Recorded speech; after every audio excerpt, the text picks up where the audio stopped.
Hello everyone and welcome back to another book review. Today I am going to be reviewing The Anglo-Saxon Age, a very short introduction by John Blair.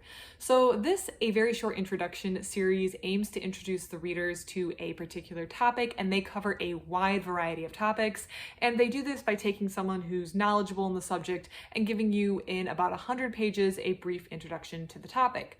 I have been on a huge medieval history kick recently, and so I decided to check out this book, The Anglo-Saxon Age, which refers to this time in British history during from about 400 to the Norman invasion in 1066, where the Anglo-Saxon culture was really dominant. And so this book introduces the Anglo-Saxon Age of Britain and talks about it over the course of 6 different topics. So I'm going to talk about what is in this book, what is covered in this book, and some interesting things from each section.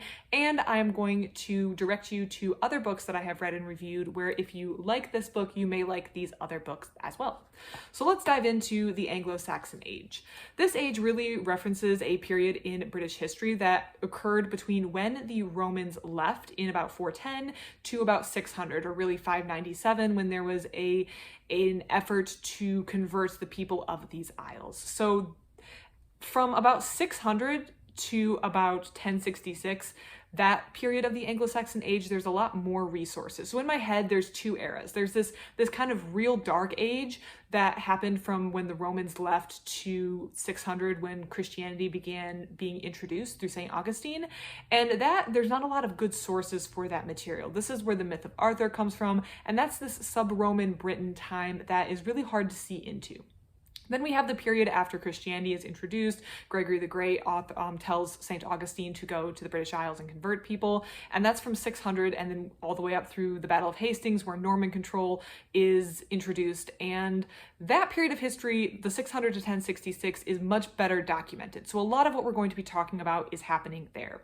But the first section talks about settlements, and this chapter aims to talk about that darker period, not darker as in like grittier or scarier, but darker as in less well documented textually, of 400 to 600. So the Romans pull out of Britain, there's no more Roman influence, and between then and when we kind of see this island come back online in 597, something has happened. First of all, there was a massive population decline, and I think there's a lot of discussion and no real clear consensus on why there was a population decline, but there was one.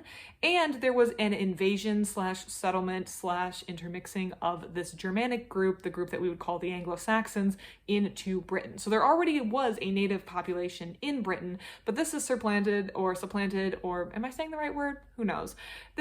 There is an influx of people from a Germanic background into Britain, and this is what we see when we move into section 2, called the 7th century, or the 600s. So this is the second section of this book where the author talks about the Christianization or the conversion of the Isle. So 600, 7th century, we get to see a light shed on this era, and that's really because we just have more text and sources. Actually, one of my favorite quotes of literature, probably of all time, is actually a quote from this era, and it was used I'll just read the section from the book. It's on page 18 because I think again, this is one of my favorite pieces of literature written. So starting a little bit above: "Nobody puts it better than Bede in the famous words which she gives a Northumbrian nobleman who is urging King Edwine to accept Christianity," and this is the quote: "This is how the present life of man on earth, king, appears to me in comparison with that time which is unknown to us. You are sitting, feasting with your ealdormen and thanes in wintertime, the fire is burning on the hearth in the middle of the hall, and all inside is warm, while outside the wintry storms of rain and snow are raging. And a sparrow flies swiftly through the hall. It enters in at one door and quickly flies out the other. For the few moments it is inside, the storm and wintry tempest cannot touch it. But after the briefest moment of calm, it flits from your sight, out of the wintry storm and into it again.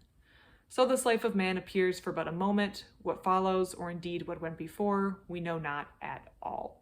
So I think the imagery of a human life being a sparrow moving through a hall, brilliant. And that comes from this period. So how cool is that? I was actually trying to recall where that quote had come from about 2 or 3 days before this hold came into the library. So when I started reading this, I was like, oh, this is the quote I was looking for. I didn't look too hard. I'm sure if I had Googled it, I would have found it, but it was cool to see that quote appear. Chapter 3, after the conversion, discusses Christianity and monastic culture. So monastic culture grows in England at this time and Christianity takes over. So the conversion had been done because Gregory the Great, who was this pope, sent a monk Augustine to convert the people of the British Isles. These are actually figures that were discussed in another audiobook I'm listening to right now called Great Minds of the Middle Ages. It's one of those great courses, but I could get it for free through my library. So I'm actually familiar with some of these characters and the impact that this conversion had. So the conversion effort really kicked off in 597, and in the 7th century we see this growth in Christianity and monastic culture. The church and monastery led a lot to the organization and local government of England, so that was really interesting, and I thought that section explained things quite well. Chapter 4 talks about mercy and supremacy. So there were different kingdoms on this island, and this actually ties a lot into a book that I'm going to be reviewing later today, actually later on this same lunch break, but it will be posted on a different day, called Aethelstan. And this is where one of the first kings, quite a bit later, from not in the 6th century or the 7th century at all, was able to unite a lot of these kingdoms. But to start with, this island was broken up into many kingdoms, and Mercia became a power center. There was 2 key players here, one of them Ethelbald and one of them Offa. I'm not sure how to pronounce his name. So there's a lot of focus on how Mercia became very, very powerful. However, a lot of Mercian culture is unfortunately lost to us, and that is due to not having a written record. So similar to what happened between 400 and 600 without a written record, there is a lack of culture. So here it is on page 37. The culture of Mercia is almost wholly lost to us. It has no bead to record its achievements, and its great monasteries were sacked by the Vikings. Fragments of decorative art, such as sculptures in the minster of Bredon on the Hill, suggest sumptuous physical surroundings. And it goes on, but it says, it is a sign of how much we do not know that this monastery fails to appear in any early document. So it's clearly a powerful center, but because they don't have any voice of their own recording their history, it is kind of lost to us, which is a little sad. But there's this falling off. I feel like when what's the cliche quote that I feel like probably gets abused in situations where it doesn't need to be used, where it's like, weak times make strong men make good times make weak men make hard times, repeat the cycle. Offa, very powerful, but on his death, his son is unable to keep things, or his successor is unable to keep things pulled together. There's a decline of power, and someone else fills the vacuum. So this is the rise of Wessex, which is another kingdom. And Wessex, which chapter 5 talks about Viking invasions and the rise of the kingdom of Wessex, really comes about because they mastered 2 things. Well, first of all, they had economic power. I guess that's mastery of economics, but a growing wealth.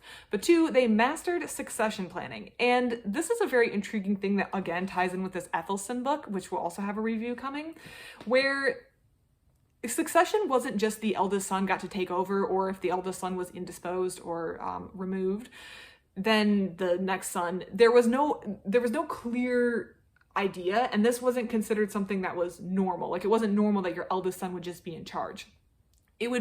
As a king, you would have lots of sons, and then maybe some brothers and half-brothers. Really, there was this pool of qualified candidates, and then upon a king's death, and remember, there was also not just one king of all Britain, they were kind of spread out, there was different kingdoms.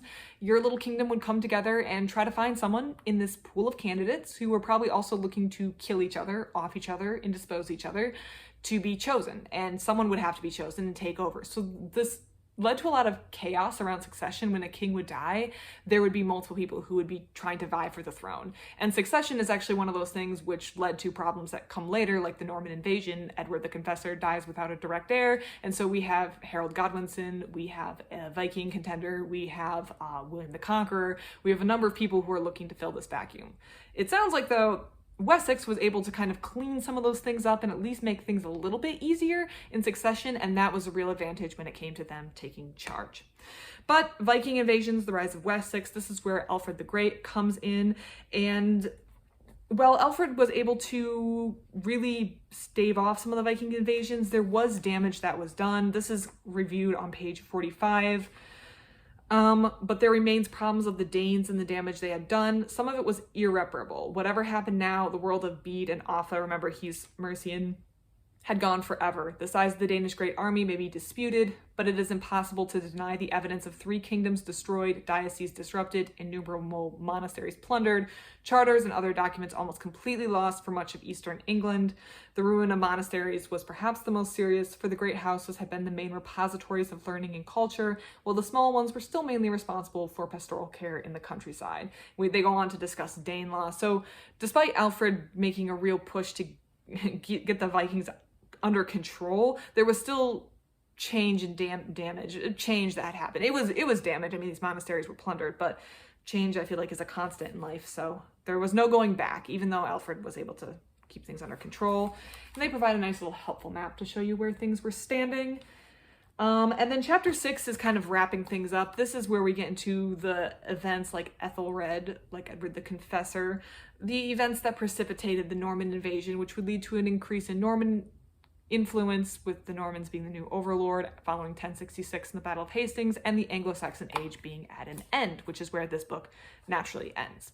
Now, if this book sounded interesting to you, and I do say this book is a very good introduction to the subject, but as you might be able to guess, there's a lot missing. So if this book was interesting to you, I would recommend checking out, there's 2 books I've read that I would recommend checking out. The First Kingdom, and this is by Max Adams.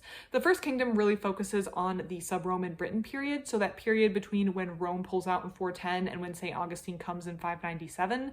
It is quite dry and quite academic, but it's important and it fills in a lot of blanks. So if you have interest in that time, The First Kingdom, I listened to the audiobook, that would probably be a pick for you to go read, or you can listen to my audio review of it.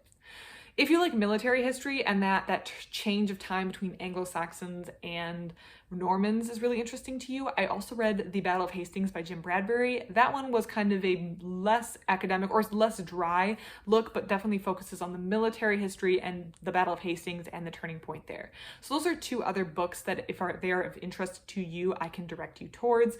Check out my review of Ethelstan when it comes out, because that is also, there's a lot of things that I'm talking about in this review that this book covers. And as always, I have a lot of other books on medieval history. If that is of interest to you, you can check those out as well.